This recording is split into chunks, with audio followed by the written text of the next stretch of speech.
Hello. I'm going to give this a try. I have no microphone. The microphone's not working. I am unable to use my mirroring software. That's not working. So I hope I have my board in place to keep myself in frame. I made these boards. This is a great way to use some of these, you know, if you've got odd boxes. This was a board game box. I'm going to make 6 notebooks with my fasteners. They may be slightly different to the previous. A couple of them I might make a little bit differently, but the principle is going to be the same. So the first thing I need to do is work out what size I want my back piece. It's going to be very, very simple, just a sewn piece of cardstock. These cardstocks come from, they're both Hackney & Co. One is the Riverbank and one is Wild Meadow. These papers are a lot thinner than the Tim Holtz paper pad. They're not ultra thin, but they are thinner, so I need to bear that in mind. So I want to keep it fairly close to the edge. I'm going to cut mine 11 centimetres wide by, let's say, I think that's going to be 15.5, and they're all exactly the same size. So that is going to be my back side. I'm going to write back on there. The front piece, I want two pieces. I know I'm going to get at least 2 widths out of this paper. So I want it, actually no, I'm going to cut another piece the same.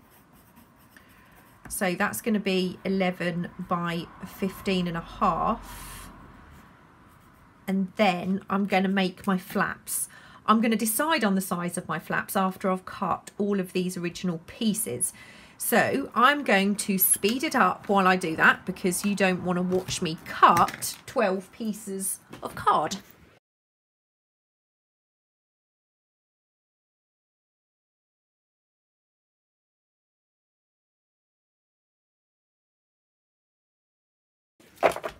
So these are the pieces that are all the same size. So I've got one for the front and one for the back on each of these little notebooks. So what I want to do is work out the flap. So the fishing one, that's for my dad. He's a bit of a fisherman now, apparently. He used to fish a long time ago, but he's now come back to it. It's not that he's just suddenly become a fisherman, but he hadn't done it for a while, and he decided he would come back to that. So what I want to do on the front is have a flap that will come over from the top, and then a flap that will come up from the bottom. I've now worked out the sizes for this. So we have these. It's a little flap. The notebook's going to go in there. I'm going to show you how I got there. I have the 2 pieces for the front and the back of my board. These are slightly bigger than the 2 spare pieces. They are the same width, but they are very slightly shorter. So what I need is, for the top, I need a piece that's 3 inches long. So I'm just going to cut this to 3 inches. So that's my 3-inch top flap. I'm going to spin it round so it's upside down on my board for a moment. I want my flap 2 inches, so I'm going to score at 2 inches, and then I want a 1/4 inch gusset, so I'm going to score at the next 1/4 inch mark. And I'm saying this like I know what I'm talking about. I don't. I call these little notches. And the only reason I know it's 1/4 inch because it says 1/4 inch there, or quarter, and I know that this is in inches. So now I have my top flap. This is going to be the one that comes up from the bottom, and it's just short of 6 inches. So I'm just going to move it to my 6-inch score mark, so I know that there's a 1/4 inch score mark there. And I don't know what 3 of these is. but I'm coming in 1, 2, 3 notches and I'm scoring. I have no idea what that is, but it's 3 notches. Then I'm going to move that score line to the 6-inch mark again, and I'm just going to come up another 1/4 inch. So that's another 2 notches. So I'm going to fold that and fold that. This doesn't have to be perfectly measured. All you need to do is make sure that you have a little bit of overlap to glue the bottom, and you have enough overlap for your closure here. So that is the piece you have. Now I'm going to ink these.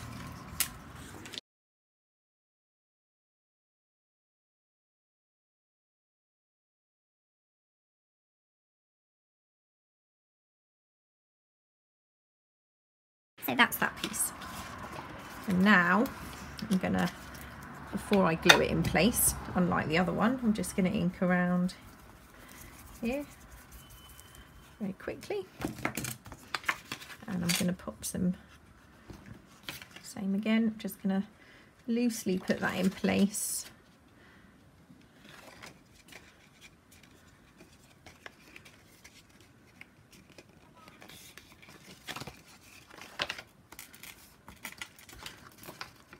And get it completely wrong. There we go. So that is part 2. That's that in place. And what I'm just going to do is double check. These are the papers that I've cut. I'm just going to double check that they all fit in there quite nicely. And they do. Perfect. That's something that went right at least. So we're at this stage. Now what I need to do is make my holes for my closure. I'm not, in this case, going to ink these, to use alcohol ink. I'm going to leave these silver because it's not a really grungy paper. The silver's going to work quite nicely. I'm going to leave it at silver. So what I want to do is I'm going to grab my hole punch. I've got a spare piece of card which is pretty much the same width. I'm going to put it in my hole punch because these are designed for a standard hole punch. I'm going to do this pretty much by eye. I'm making sure I've got a similar amount of space either side of my punch. And then I'm going to punch my holes. I can't use that for anything further, but that will tell me roughly where I want my holes in my notepad. And I do need to be very sure that I put it at the top, not at the bottom, because that would be a very silly mistake. Get my pencil, draw my holes, grab my crocodile,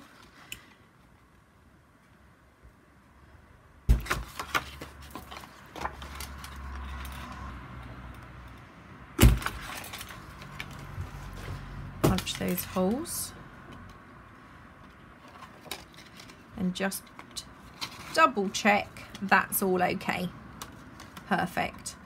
Now I've got some sewing to do before I add that, and I also want to do my closure.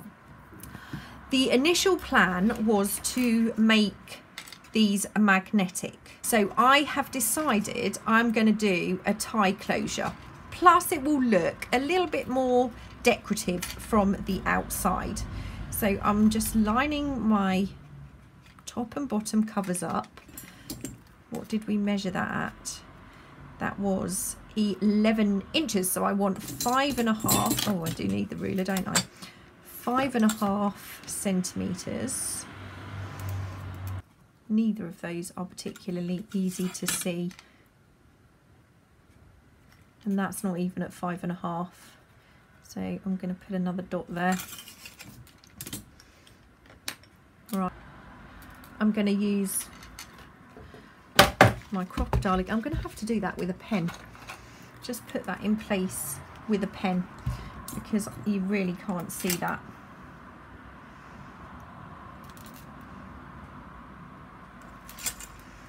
That's much clearer.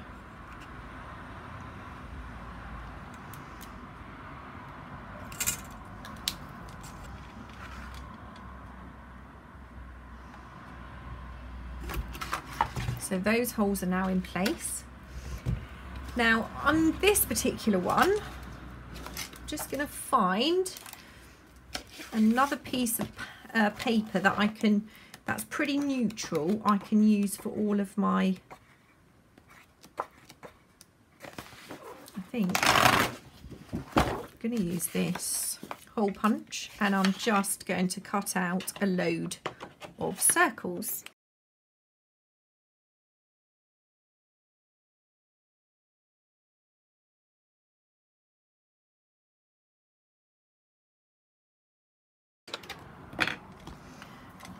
Now I'm going to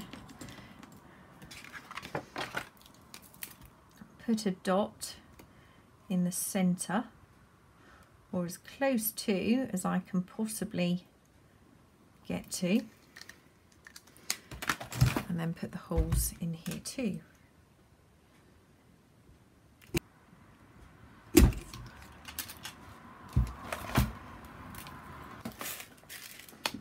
My eyelets.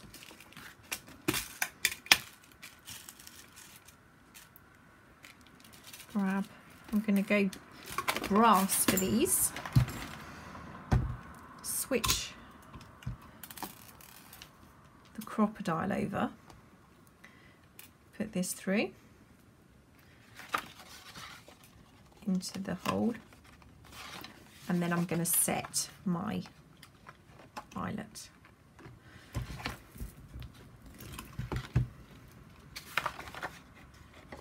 I think I need new blocks for my eyelet setter.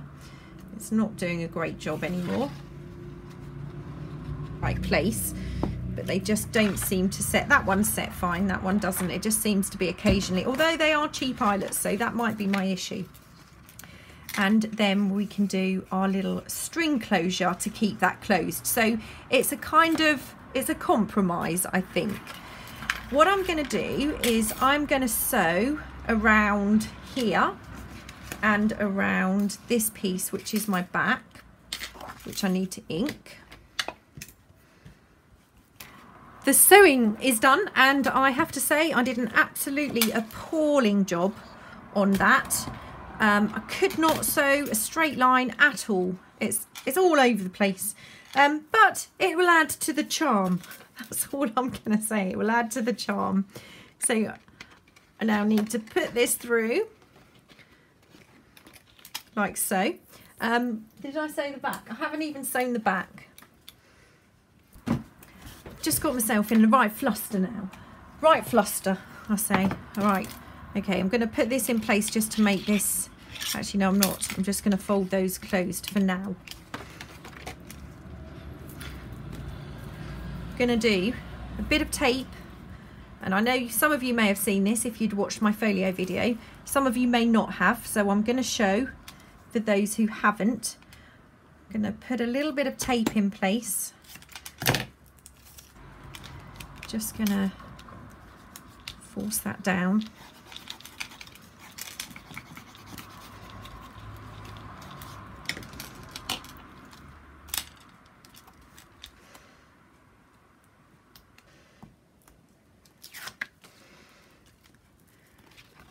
Glue all the way around.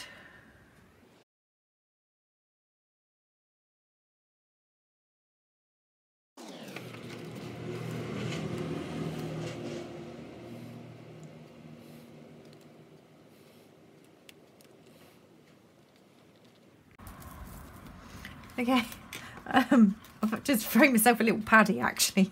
It is now in place, and what I'd done to line it up was I actually lined up the front. I got the front and the cover, so I got the front like so, and then the cover, and I actually lined up the top first and then I pushed it down. That worked. that worked. It was a complete and utter mess up other than that. I'm not going to bother with the tape on this one. I'm just going to finish this off. So let's pop this into place, and I'm going to do the same with this. I'm just going to line it up at the top and then push that down, open that up, and that's gone much more smoothly than the front did, but the front is now on. Hurrah. So we're getting there. So I'm going to take the first lot of pages, push those down. I'm going to take my guide again and put this on roughly halfway because it's not perfect.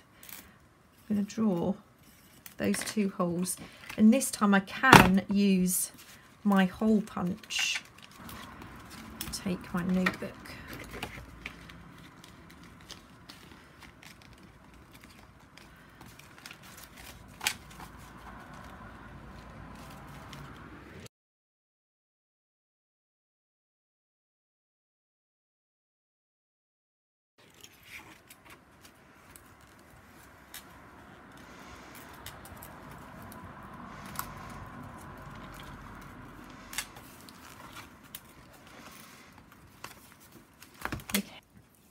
Use the thinner piece. So this is just 2 strands of that thread. Put this under here, and I can give myself enough room. I'm going to tie a double knot. And this can now go around a few times. Leave that hanging. Cut it there, and that we can add. That's now all tied up. It's a little bit sturdy, so we've got a nice hard back to it, but the notepad is on the top, so it will just undo. Probably gone round a few too many times, and then we have a nice selection of pretty papers inside. So one of these is for my dad, and the rest I will be sending out in some kind of happy mail. That's the design, that's the idea.